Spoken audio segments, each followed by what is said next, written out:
आज की कहानी जल पिशाच। एक दिन सब दोस्त मिलकर गप्पे नलाने निकले थे। उसमें से सूर्या बोलने लगा, चलो इस गर्मी की छुट्टियों में हम सब मिलके मेरे गांव के घर में घूमने चलते हैं। तो सूर्या का एक दोस्त रजत बोलने लगा, हाँ चलो, वैसे भी इस गर्मी की छुट्टियों में करने के लिए कुछ भी नहीं है।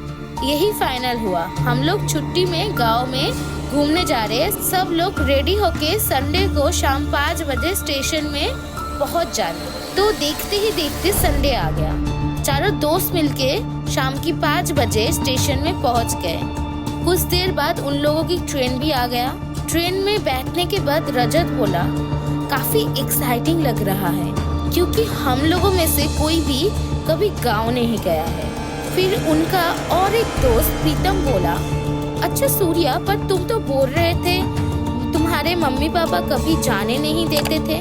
सूर्या बोला, वो तो मम्मी पापा ऐसे ही बोलते थे क्योंकि अगर मैं जाऊंगा तो उन लोगों को मेरे बारे में बहुत चिंता होगी। रजत बोलता है, वहाँ पर जो जा रहे हैं प्रकाश अंकल को खबर दिया था? तो सूर्या बोला, हाँ बोल दिया है।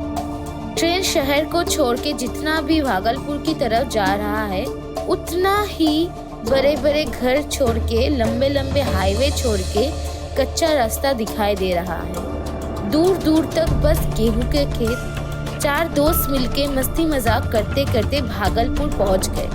वहां से अपने घर के कुलधारा के लिए रिक्शा वाले को पूछा। रिक्शा वाले ने सुनते ही समझ गया। रिक्शा पर बैठने के बाद रिक्शा वाले ने पूछा, तो आप लोग ये घर बेचने आए हो क्या? ये घर बेचना तो काफी मुश्किल है। आज की ट्रेन से ही घर जाना है क्या आप लोगों को? तो मैं आप लोगों को कब लेने आऊँगा? एक सांस में काफी कुछ बोल के रिक्शा वाला चुप हो गया। सूर्या बोल उठा, हम लोग यहाँ पे कुछ दिन रहेंगे और ये घर बेचना नहीं चाहता। ये घर मेरे परदादा का है। ये घर मैं क्यों बेचने जाऊँगा? रिक्शा वाला ये सब सुनने के बाद कुछ भी नहीं बोला। उन लोगों को उस घर में छोड़ के कुछ ज्यादा ही जल्दी में वापस चला गया। घर को देख के लग ही रहा था कि कोई भी उस घर पे नहीं रहता है। पूरा अंधकार ही अंधकार, धूल और मिट्टी से भरा। उसके ऊपर पूर्णिमा का चांद जब उस घर के ऊपर गिर रहा था तो वो घर और भी डरावना लग रहा था। सब दोस्त लोग मिलके घर की तरफ जाने लगे। तभी प्रकाश अंकल भी पहुंच गए। अंकल ने घबराते हुए बोला, तुम लोगों को आने में काफी ज्यादा वक्त लग गया, तो तुम लोग ज्यादा देर तो नहीं रुक सकते ना? आज का लास्ट ट्रेन नहीं पकड़ोगे तो घर नहीं पहुंच पाओगे। तभी सूर्या बोल उठा, नहीं अंकल, हम लोग यहाँ पे कुछ दिन रहेंगे।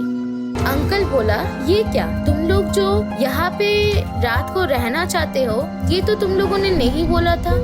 वैसे ये घर तुम लोगों का ही है तो तुम लोग रह सकते हो, पर तुम लोग भूल के भी पीछे वाले तालाब के पास मत जाना। अगर मछली पकड़ना हो तो मैं जब सुबह आऊंगा तब लेकर जाऊंगा। सूर्या बोला, हम लोग तो कितना शौक करके मछली पकड़ने आए हैं। ठीक है, आप जब बोल रहे हो नहीं जाएंगे। अंकल ने बोला, ओके चलो घर के अंदर चलते हैं। घर के अंदर जाने के बाद रजत बोला, अच्छा मछली पकड़ने जाएंगे, ये बात उनको कैसे पता चली? सूर्या ने बोला, अरे वो मुझे बचपन से जानते हैं इसीलिए उनको पता चल गया होगा मुझे क्या पसंद है। रजत ने बोला, अच्छा ठीक है चलो चलते हैं। भरपेट खाना खाने के बाद सब रात को सो गए।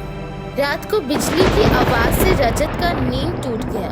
पास में देखा तो सूर्या गहरी नींद में सो रहा था।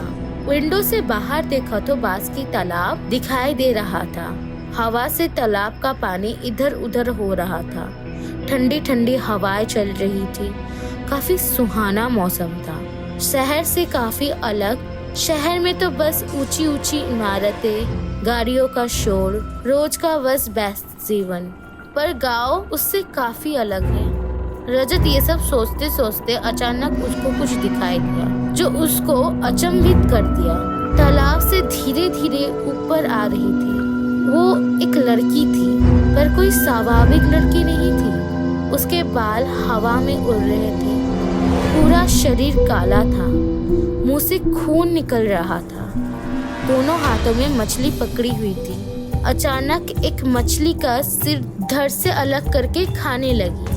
कुछ देर बाद रजत की तरफ आंख पड़ी उस अद्भुत शरीर वाले औरत की। डरावना शरीर रजत की तरफ धीरे धीरे हवा में बहते हुए उसके पास आ रही थी। रजत और नहीं रह पाया, वो जोर से खिड़की बंद कर दी। बाहर बिजली गरजना बंद होके बारिश शुरू हो गया था। वो कोई इंसान तो नहीं थी, ये पक्का हो गया था रजत। वो आत्मा बोल रही थी, तुम लोग भी नहीं बचोगे, तुम लोग भी मरोगे, तुम लोगों को भी मरना पड़ेगा, बोल के जोरों जोरों से हंसने लगी। ऐसे बोलते बोलते बात हवा में मिल गई। उस रात रजत को नींद नहीं आई। दूसरे दिन सुबह सूर्या को जब सब बात खुल के बोला, सूर्या ने बोला, हट, कुछ गलत सपना देख लिया होगा, उतना मत सोचो और मजा करो। सूर्य रजत का कोई भी बात नहीं सुना और गांव में घूमने निकल गया। घर आते आते शाम हो गया था। सारा घर घूमने के बाद वो लोग तालाब के पास गए। प्रीतम बोला, अच्छा, वहाँ आने के टाइम मुझे मछली पकड़ने की रस्सी दिखाई दी थी। रजत बोला, अच्छा चलो उसे ले आते हैं। ले आने के बाद रात को सब मिलके मछली पकड़ने बैठ गए। प्रीतम बोला, मछली पकड़ने में रात को ही मजा आता है। रजत सोचने लगा, कल रात को जो देखा तो वो क्या सच नहीं था? सोचते सोचते मछली पकड़ने की रस्सी को जैसे कोई खींच रहा हो। सूर्या के साथ जैसे कुछ ज्यादा ही हो रहा था। अचानक पानी के नीचे से वही अजीब सी दिखने वाली औरत निकल आती है। आज सामने से देख के और भी ज्यादा डरावना लग रहा था। सर धड़ से अलग था। सबको ये सब देख के कुछ भी नहीं समझ में आ रहा था। उसके बाकी दोस्त डर के भाग गए। सूर्या बोल उठा, कौन हो तुम? वो आत्मा बोला, तुम्हारा मौत। बहुत दिनों से तुम्हारा अपेक्षा कर रही थी। कब मेरा वंशज आएगा, मैं उसे मार डालूंगी। तो सूर्या बोला, क्यों तुम मुझे मारना चाहते हो? आत्मा ने बोला, मैं तुम्हारा नाना जी की पत्नी हूँ। ये बोल के उसने अपना लंबा हाथ बढ़ा के गर्दन पकड़ के सूर्या को अपने पास ले आया। जोरों जोरों से हंसने लगी, बार बार बोलने लगी, तुम आज नहीं बचोगे, नहीं बचोगे तुम। तुम्हारा नाना जी मुझे कभी अपना पत्नी नहीं माना, अपना हक मांगने गई थी। गर्भ में 4 महीने का एक बच्चा था, उसने मेरे को दूर ढकेल दिया। इसी घर में मेरे को गला काट के इसी तालाब में फेंक दिया। तब से मैं ठीक कर ली थी, मैं उसका कोई भी वंशज को बचने नहीं दूंगा। आज तक यहाँ पर कोई भी नहीं आया, पर इतने सालों में मेरा वंशज आया। सूर्या, तुमको मैं नहीं छोड़ूंगी। ये बोल के सूर्या का गर्दन एक हाथ से तोड़ दिया। खून से लथपथ सूर्या को वो अपने साथ पानी के अंदर लेकर गया। इसके साथ इस कहानी का भी यहाँ पे अंत हो गया। हाय, मैं हूँ श्रीजा। आपको ये कहानी कैसी लगी ये मेरे कमेंट सेक्शन में ज़रूर बताइएगा और ऐसे ही और भी कहानी के लिए मेरे चैनल को सब्सक्राइब कीजिएगा एंड पास में रखी बेल आइकन को क्लिक करना बिल्कुल मत भूलिएगा।